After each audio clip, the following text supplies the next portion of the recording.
નમસ્કાર વિદ્યાર્થી મિત્રો, ચાલો આપણા ચેપ્ટરનો છેલ્લો ટોપિક એટલે છેલ્લું લેક્ચર, બરાબર? એટલે તમારું ચેપ્ટરની પૂર્ણાવધિ થઈ જાય.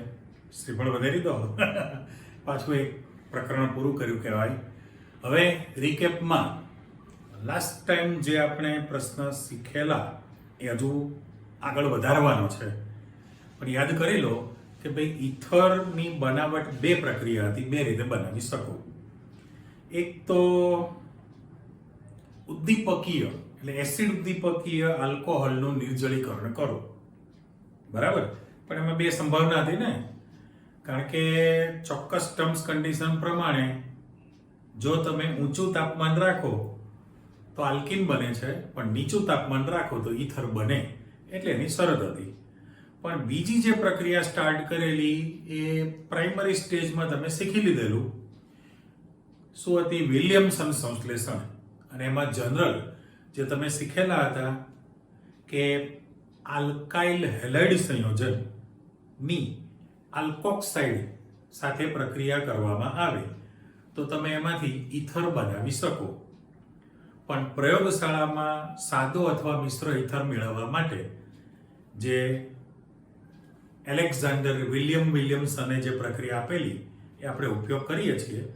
પણ એ જે જનરલ સમીકરણ તમારી પાસે લાસ્ટ ટાઈમ હતું અને એક સેમ્પલ પણ આપણે મૂકેલું, પણ પ્રાયોગિક રીતે પુરવાર થયેલું છે કે પ્રાથમિક આલ્કાઇલ હેલાઇડ હોય તો એમાં સરળતાથી તમારી પાસે પ્રક્રિયા થઈને ઈથર બને.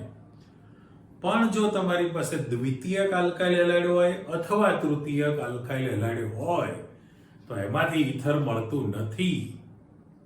કેમ? તો કે એની અંદર તમારી પાસે આલ્કીન સંયોજન બની જાય, બરાબર? એટલે એ સ્પષ્ટતા આપણી પાસે ઉદાહરણમાં શીખવાની છે. ચાલો એમાં આગળ વધીએ તો મેં અહીંયા સ્પેસ રાખેલી છે કે લાસ્ટ ટાઈમની પ્રક્રિયા માટેનું તમારી પાસે ઉદાહરણ આવશે. એના કનેક્શનમાં હજુ તમારી પાસે બીજી એક પ્રક્રિયા છે જ. ઓકે, જુઓ, આપણે સેમ્પલ જે લખવું છે કે દાખલા તરીકે ઉદાહરણમાં એવું લખીએ કે ભાઈ CH3C ઉપર CH3 નીચે CH3 અને અહીંયા Br આપી દો. તો પહેલું કે આ જે બનેલું છે તૃતીયક બ્યુટાઇલ બ્રોમાઇડ સંયોજન છે. ઓકે, પણ Br જેની સાથે જોડ્યો છે એ કાર્બન બીજા 3 કાર્બન સાથે જોડાયેલો છે.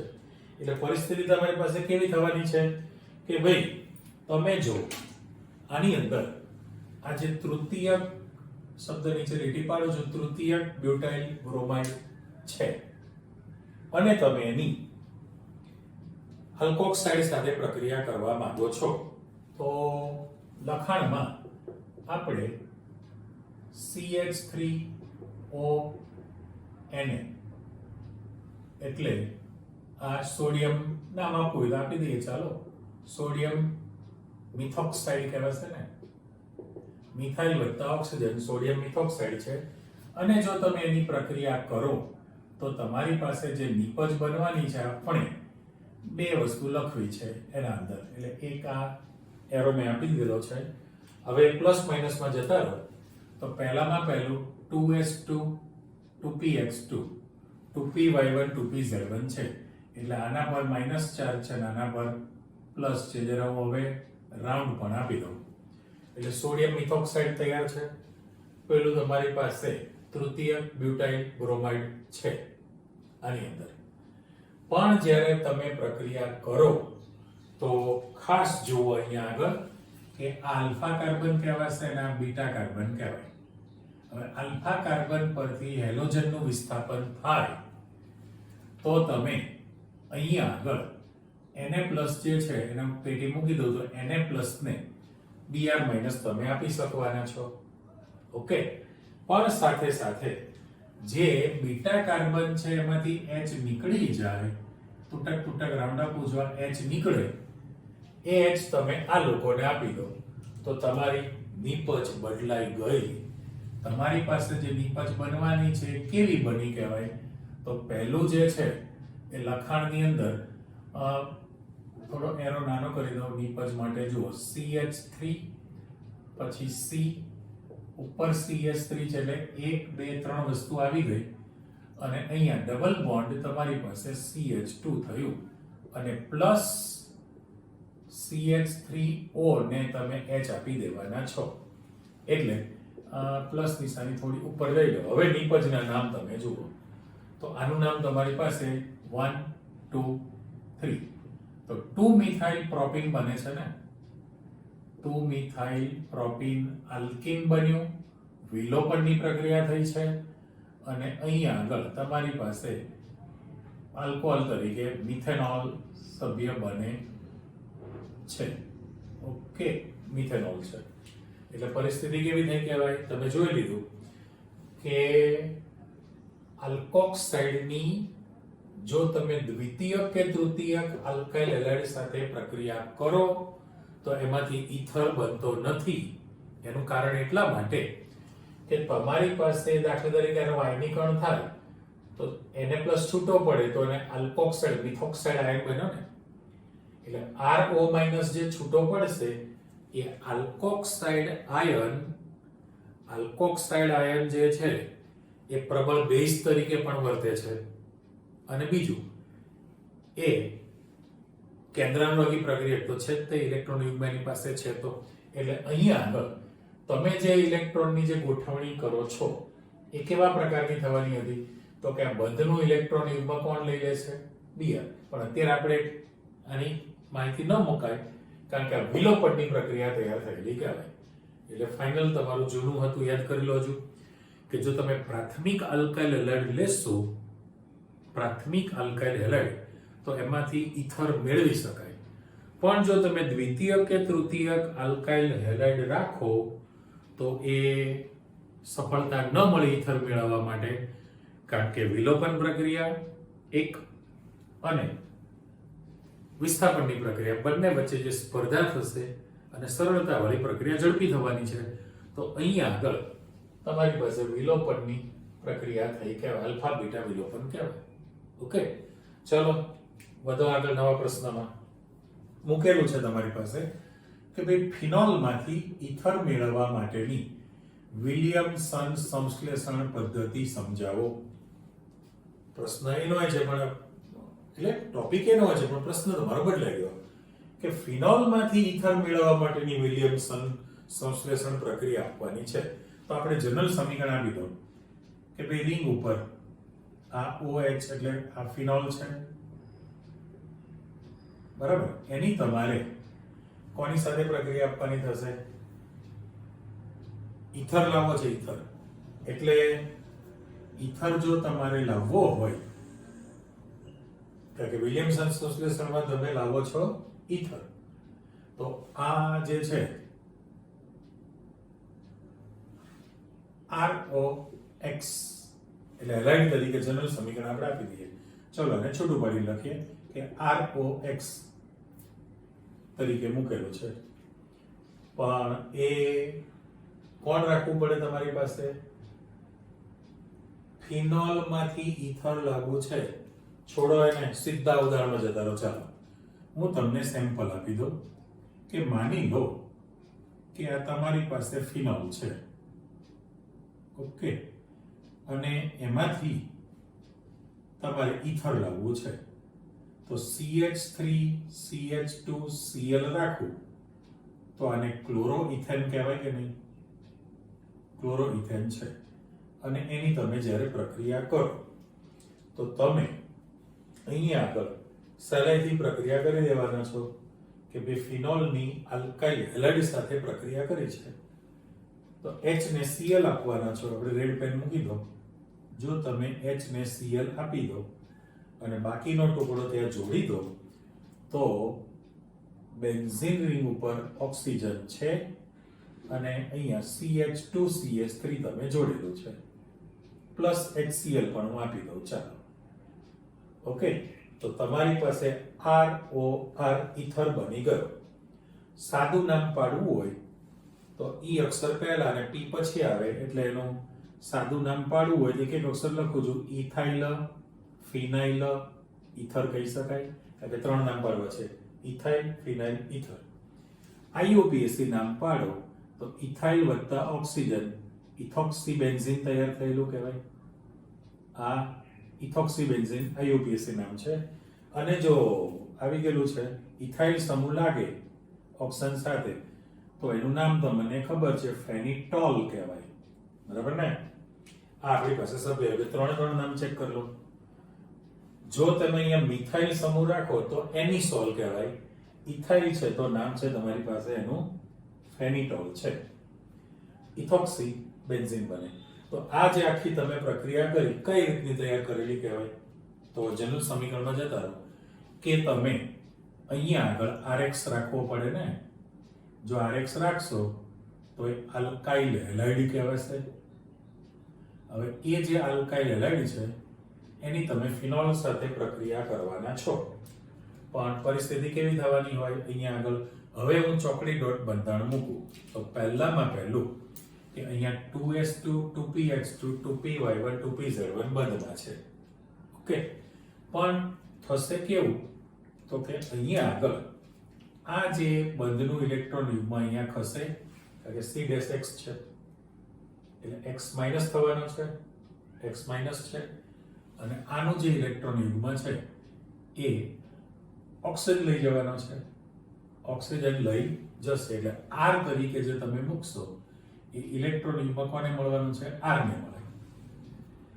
આના પર ધન વીજભાર છે, R ને ઇલેક્ટ્રોન યુગ્મની જરૂર છે, H પ્લસ છે, X માઈનસ છે.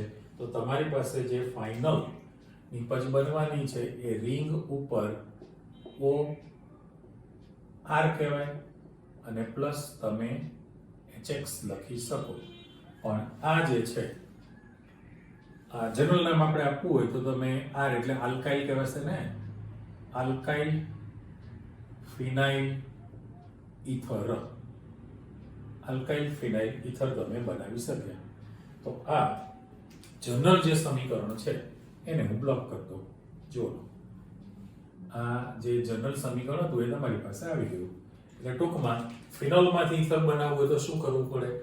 ફિનોલની આલ્કાઇલ હેલાઇડ સાથે પ્રક્રિયા કરવાથી આલ્કાઇલ ફિનાઇલ ઇથર બને છે. બરાબર? એમાં તમે સેમ્પલ આપી દીધું કે ભાઈ ક્લોરોઇથેન છે તો ફેનિટોલ બનશે છે ને. પણ જો તમે ક્લોરોમિથેન લેશો, બ્લેક પેન આપી દો, ફેનિટોલ. ઓકે, ઇથાઇલ ફિનાઇલ ઇથર. પણ જો તમે મિથાઇલ ક્લોરાઇડ રાખેલો હોય ક્લોરોમિથેન તો નામ શું પડે?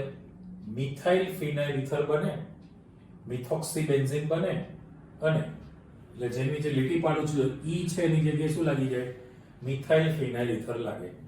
અને ઇથોક્સી શબ્દ છે ત્યાં લાગી જશે મિથોક્સી બેન્ઝીન અને ફેનિટોલ છે એની બદલે એનિસોલ થઈ જશે.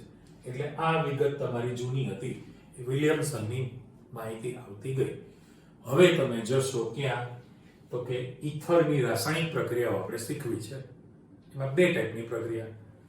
તો પહેલું કે ઇથર સંયોજનમાં જે બે પ્રક્રિયા થવાની છે, જો હેડિંગ જુઓ, ઇથર સંયોજનોમાં C' H બંધ તૂટવાથી થતી પ્રક્રિયાઓ.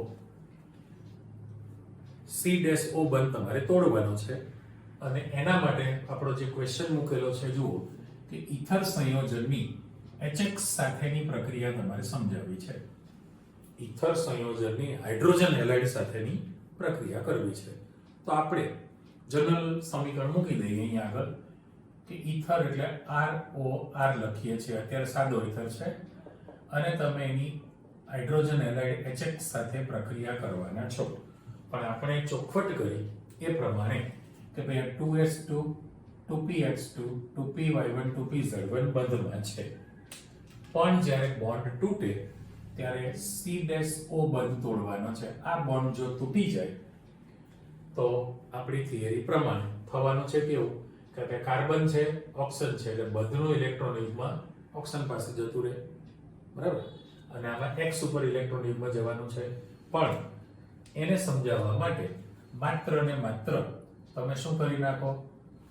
જો આ બોન્ડ તૂટી જાય તો ખાસ પેટી મૂકવું છે કે ભાઈ R ને તમે X આપી દો. કારણ કે કાર્બન ઉપર ધન વીજભાર છે, કાર્બન છે, X ઉપર ઋણ વીજભાર છે એટલે RX બની જાય. આલ્કાઇલ હેલાઇડ બનશે અને બાકીનો જે H+ બનવાનો છે એ ઇલેક્ટ્રોન યુગ્મ કોણ પાસે છે? ઓક્સિજન પાસે. સ્વીકારી લે. એટલે તમારી પાસે એક તો Rx ઓરિજિનલ જે નિપજ જોઈએ છે બની ગઈ અને પ્લસ ROH બને. ઓકે, આલ્કાઇલ હેલાઇડ બની ગયું અને ROH આલ્કોહોલ બને.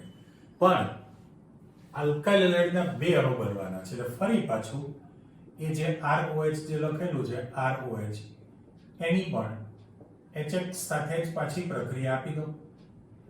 તો ફરી પાછું મારે તો અહીંયા આગળ એ જ કોપી કરવાની ને કે ભાઈ R-O બંધ તોડવો છે. અહીંયા આપણે છગડીયો કૌંસ આપી દો. જો બે તબક્કા તૈયાર થયેલા કહેવાય. ફરી પાછો તો એ જ વાદળી કલર મૂકું છું કે ભાઈ R ને તમે કોણ આપશો? X આપી દો, બરાબર, અને H જે છે OH ને આપી દો. એટલે ફરી પાછું તમારી પાસે RX આલ્કાઇલ હેલાઇડના બે અણુ બને અને પ્લસ ROH છે. આ તમારું જનરલ સમીકરણ છે. એટલે જનરલ સમીકરણ હું ગ્રીન પેનથી બ્લોક કરી દઉં છું. જુઓ, ઓકે. તો આના પ્રમાણે તમારે એક સેમ્પલ લખવું છે. તમે કોઈ પણ ઉદાહરણ આપી શકો. ઉદાહરણની અંદર ગમે તે લખવાની છૂટ છે. ધારો કે તમે અહીંયા આગળ CH3OCH3 નાનો અણુ લઈ લો ને, એટલે મારે આ ડાય મિથાઇલ ઈથર લખી શકાય. ડાય મિથાઇલ ઈથર લખેલું છે. ઓકે, એની તમે HX છે, HCl HBr છે. એટલે ધારો કે તમે HBr સાથે પ્રક્રિયા કરો છો, હાઇડ્રોજન બ્રોમાઇડ, હાઇડ્રોબ્રોમિક એસિડ છે. પણ વાત કરીએ પ્રમાણે તમે અહીંથી આ બોન્ડ તોડવાના છો. જો એ બંધ તૂટી જાય તો તમારે CH3 ને Br આપવાનો થાય ને. જો પેટી મૂકું છું, CH3 ને કોણ આપી દેશો? Br આપવાનો. અને H જે છે તમે કોને આપવાના પાછા? OCH3 ને. એટલે તમારી પાસે CH3Br બની ગયું પ્લસ CH3OH બની જાય. એટલે આમાં બ્રોમો મિથેન બન્યું કહેવાય અને પ્લસ આ તમારી પાસે મિથેનોલ છે ને, મિથેનોલ છે. ઓકે, એ જ મિથેનોલનો અણુ પાછો નીચે લઈ લો. બે મિથેનોલ છે અને એની પછી તમે HBr સાથે પ્રક્રિયા કરો છો. પણ આ જે સેમ્પલ છે એમાં 2s2 2px2 ઇલેક્ટ્રોન યુગ્મ મૂકી દો. અહીંયા પણ 2s2 2px2 મૂકેલા જ છે. પણ નિયમ પ્રમાણે જે ચર્ચા કરેલી એ શું થવાનું છે? તો કે આ જે છે બંધનું જે ઇલેક્ટ્રોન યુગ્મ છે બંધનું, એ ક્યાં ખસવાનું છે? બ્રોમિન પર. એટલે માઇનસ થયું. અને અહીંયા આગળ જે છે H+ છે એ ઇલેક્ટ્રોન યુગ્મ, આ ઇલેક્ટ્રોન યુગ્મ તમે H+ ને આપવાના છો.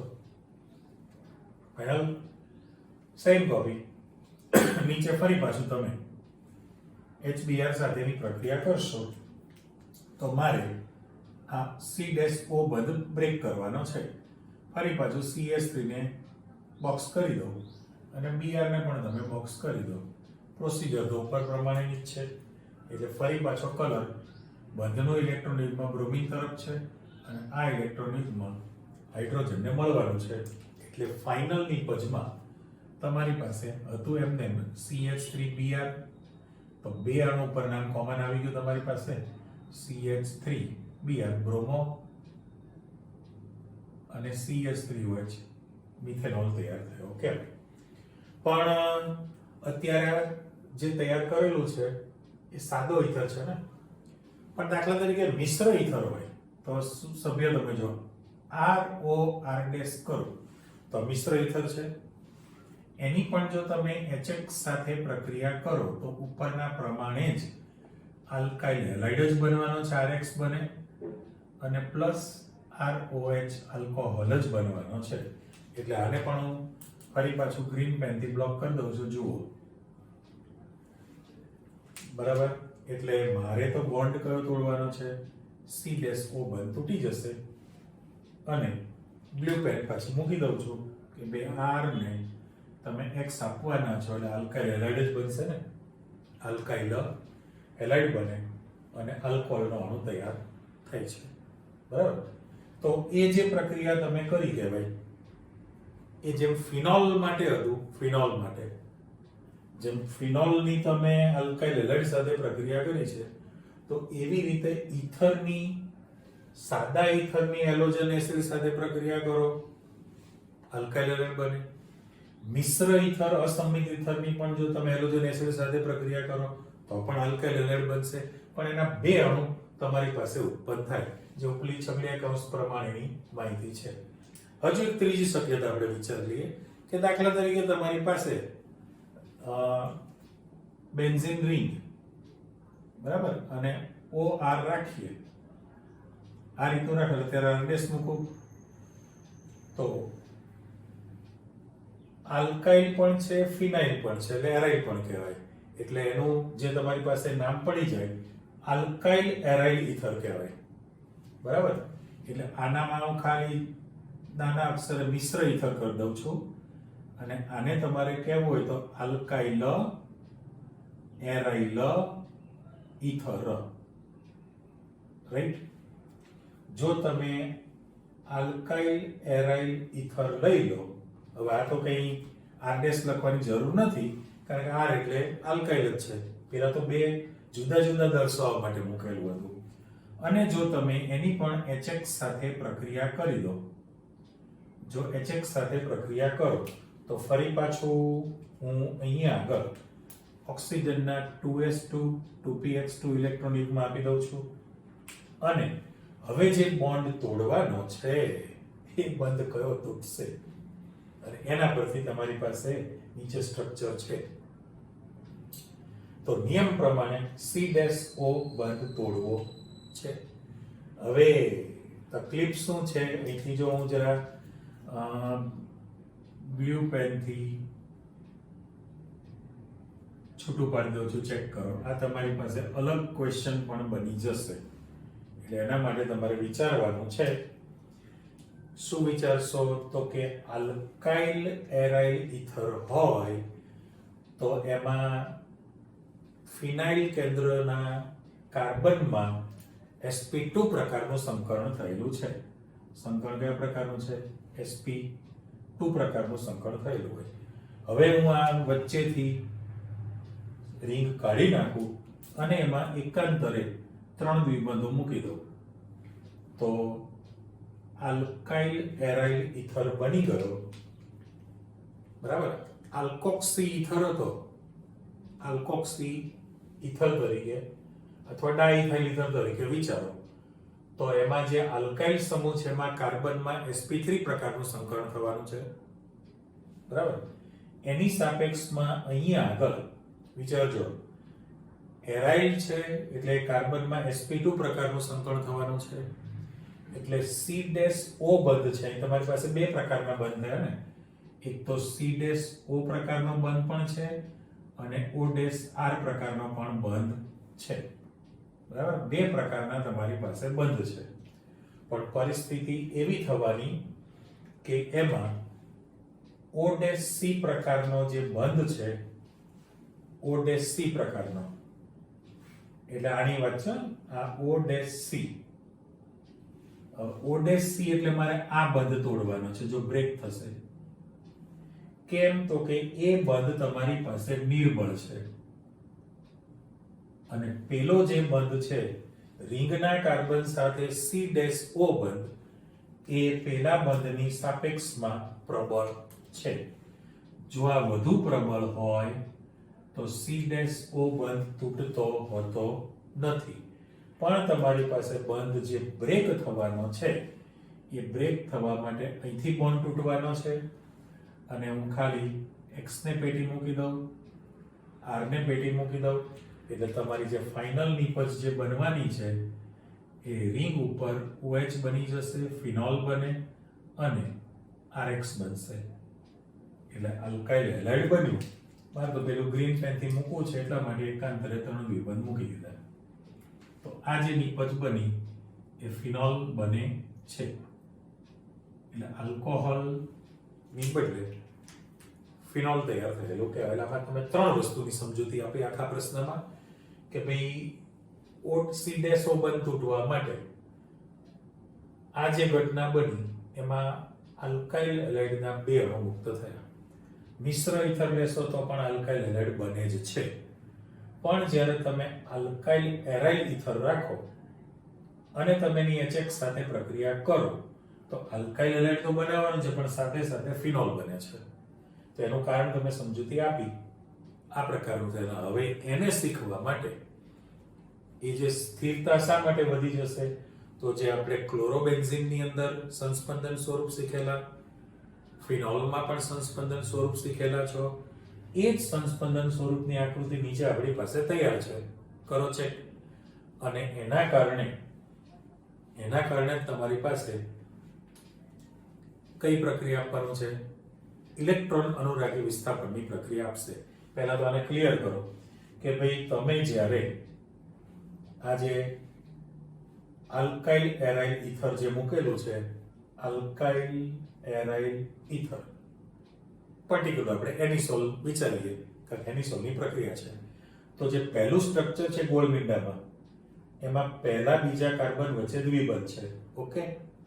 અને તમારું પાંચમું સ્ટ્રક્ચર છે એમાં પહેલા બીજા કાર્બન વચ્ચે સિંગલ બોન્ડ છે. બાકીનું ચિત્ર તમારું એક સરખું છે.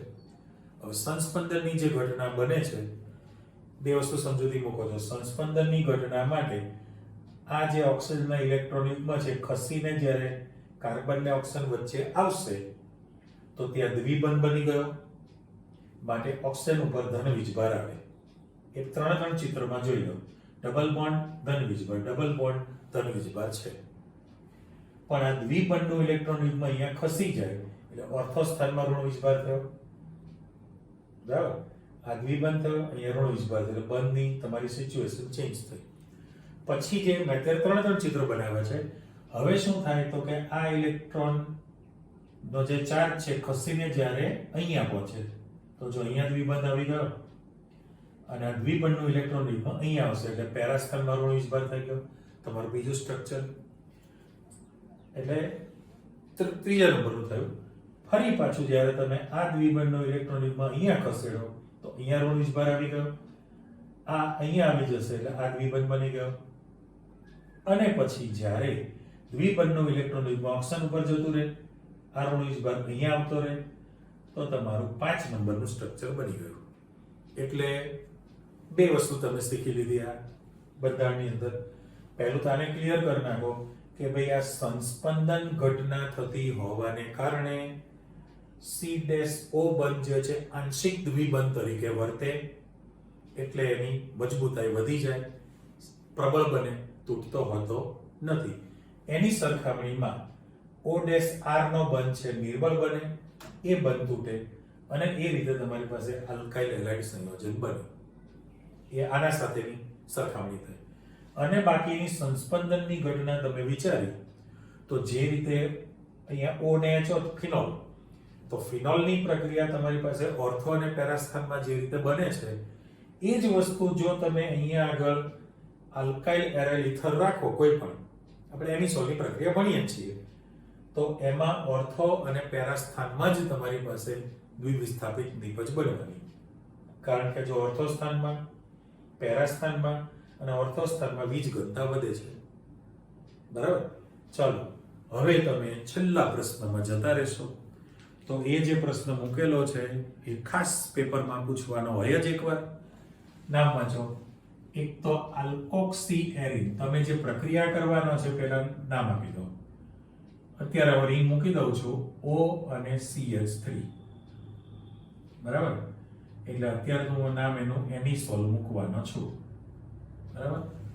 પણ એના જે 3 નામ તમે પાડેલા છે, એક તો રિંગ ઉપર OCH3 છે એટલે એનું નામ તમે એનિસોલ કીધું છે. OCH3 તો એનિસોલ છે. પણ જો તમે અહીંયા આગળ O C2H5 રાખો તો નામ બધું તમારી પાસે ફેનિટોલ છે. કરેક્ટ. એટલે મિથાઇલ હોય તો એનિસોલ ને ઇથાઇલ હોય તો ફેનિટોલ. હવે એના તમે બાકીના નામ કીધા તો આલ્કાઇલ વત્તા ઓક્સિજન એટલે આલ્કોક્સી એરિન. આલ્કોક્સી એરિન નામ તમે કહેવાના છો. અને સાદું નામ તો ખબર જ છે કે ભાઈ alkyl aryl ether. Alkyl aryl ether તમારી પાસે બને છે, બરાબર. એટલે એનિસોલની તમારે ઇલેક્ટ્રોન અનુરાગી વિસ્થાપનની પ્રક્રિયા ભણવાની છે. ઇલેક્ટ્રોન અનુરાગી વિસ્થાપન પ્રક્રિયાઓ. હવે ઇલેક્ટ્રોન અનુરાગી જે વિસ્થાપનની પ્રક્રિયા છે કેટલા પ્રકારની હતી તમારી પાસે? બેન્ઝીનમાં, ટોલ્યુઇડમાં, ક્લોરોબેન્ઝીનમાં કરીને ફિનોલમાં 4 વખત, અને હવે આજે 5મી વખત આવે છે એનિસોલની પ્રક્રિયા. તો એ જે પ્રક્રિયા તમે કરવાના છો એમાં પહેલી જે પ્રક્રિયા, એ નંબર આપું છું, પહેલી જે તમે પ્રક્રિયા કરો છો એનું નામ છે નાઇટ્રેશન. ઓકે. બીજી જે તમે પ્રક્રિયા કરવાના છો એનું નામ છે બ્રોમિનેશન. અને ત્રીજી જે પ્રક્રિયા છે અને ચોથી પ્રક્રિયા એ તો અહીંયા છગડીયો કૌંસ કરી દઉં છું, તમારો અલગ ક્વેશ્ચન પણ બની જશે ક્યુ. આની અંદર એકમાં આખી નામ આપણે આપી દઈએ ફ્રીડલ ક્રાફ્ટ પ્રક્રિયાઓ. ફ્રીડલ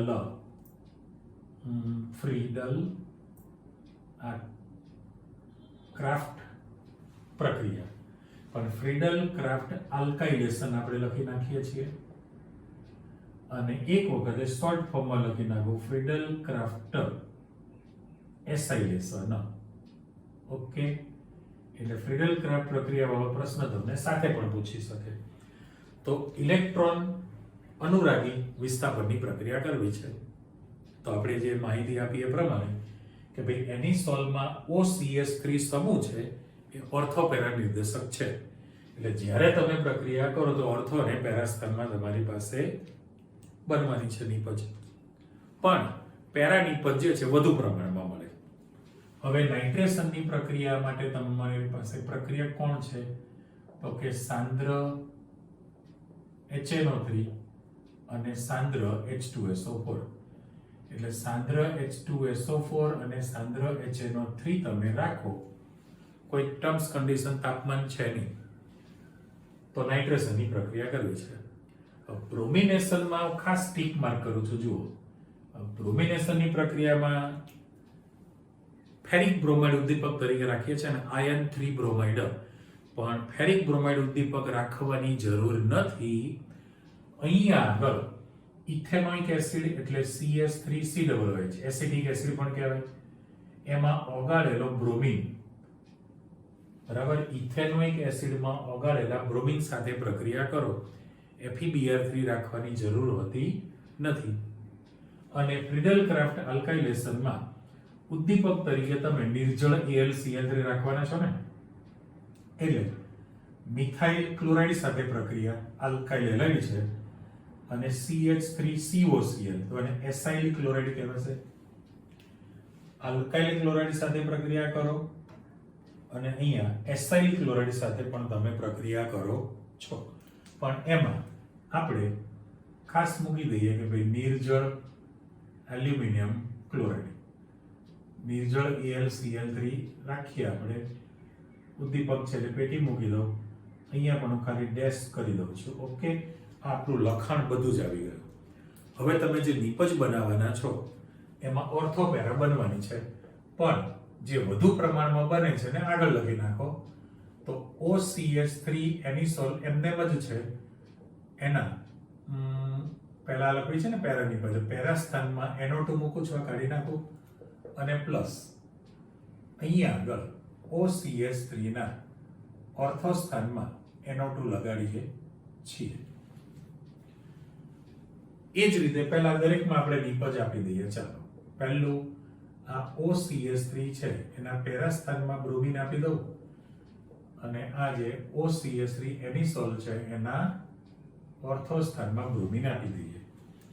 પછી આ બે સાથે પ્રક્રિયાની મિક્સ ન થયેલું જરા વચ્ચે લાઇનિંગ પાડી દઉં છું. જુઓ, જે નામકરણ તમે કરશો આ ચારે ચાર પ્રક્રિયા વચ્ચે મેં લાઇનિંગ તૈયાર કરી દીધી એટલે મિક્સ ન થાય.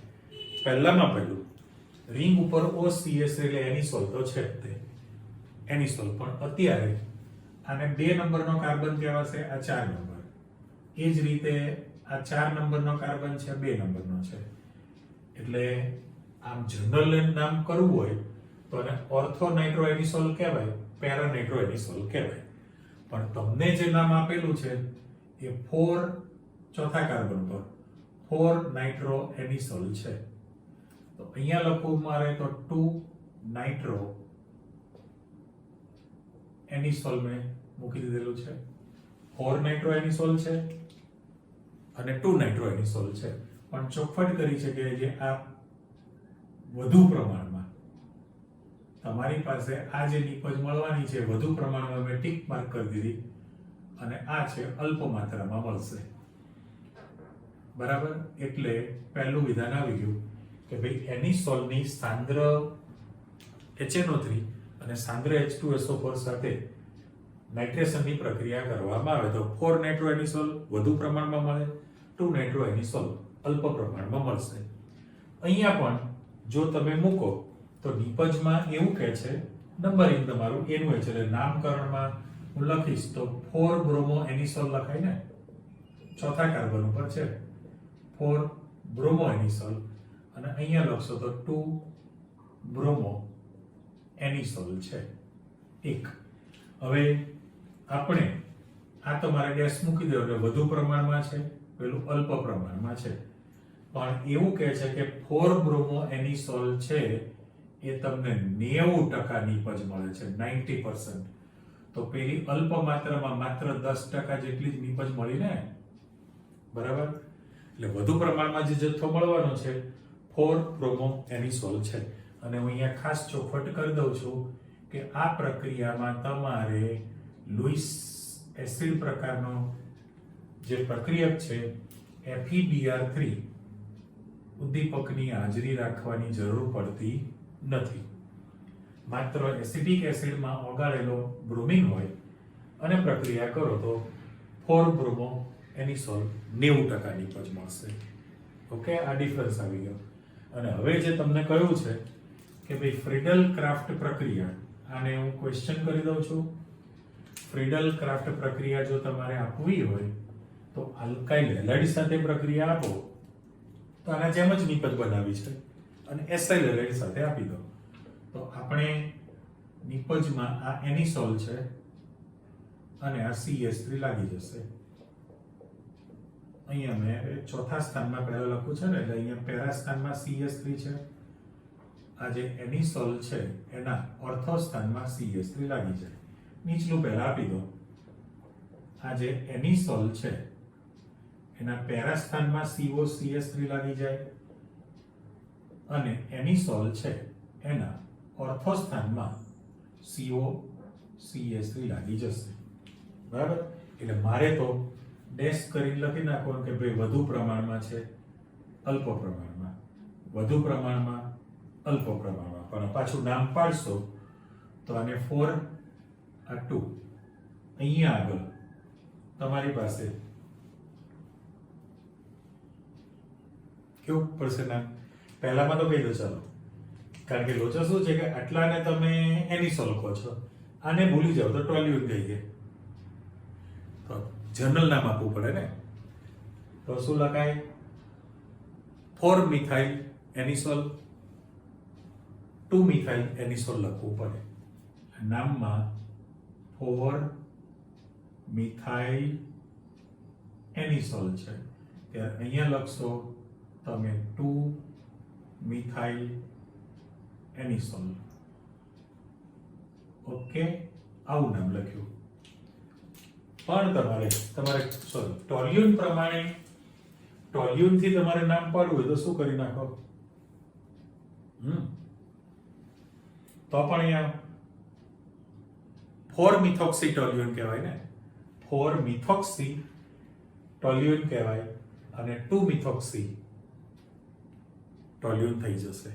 બરાબર. અને આટલાને તમે એસિટોફિનોન બોલો છો ને, એસિટોફિનોન. પણ અહીંયા આગળ OCS3 છે એટલે હવે જે ચેન્જ નામ કરીએ છીએ એમાં તમે જોતા જાઓ કે જો તમે આને ટોલ્યુન કહેતા હો એટલે 4 મિથાઇલ એનિસોલ તો કહી દીધું, 2 મિથાઇલ એનિસોલ કહી દીધું છે. અહીંયા આગળ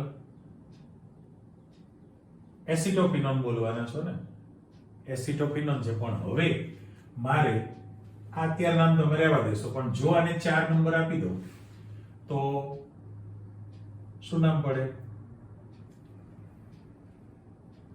4-મિથોક્સી ટોલ્યુએન અને પેલામાં 2-મિથોક્સી ટોલ્યુએન થઈ જશે, બરાબર?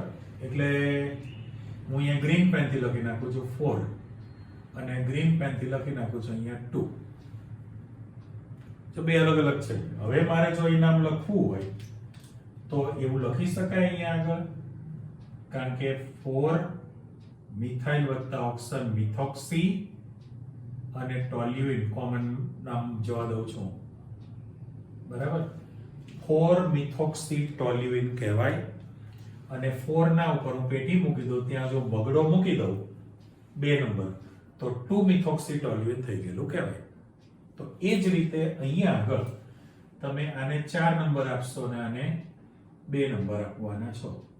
તો હવે નામ તમે કેવું પાડશો? આની જેમ આટલું નામ એસિટોફિનોન છે તો 4 મિથોક્સી એસિટોફિનોન અને 2 મિથોક્સી એસિટોફિનોન કહેવાય.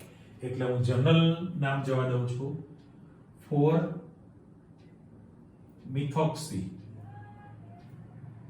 એસિટોફિનોન. ઓકે, ચલો બંનેમાં તમારે વાંચવાનું છે. જો હું આને પેટી મૂકી દઉં તો 4 મિથોક્સી એસિટોફિનોન બની ગયું.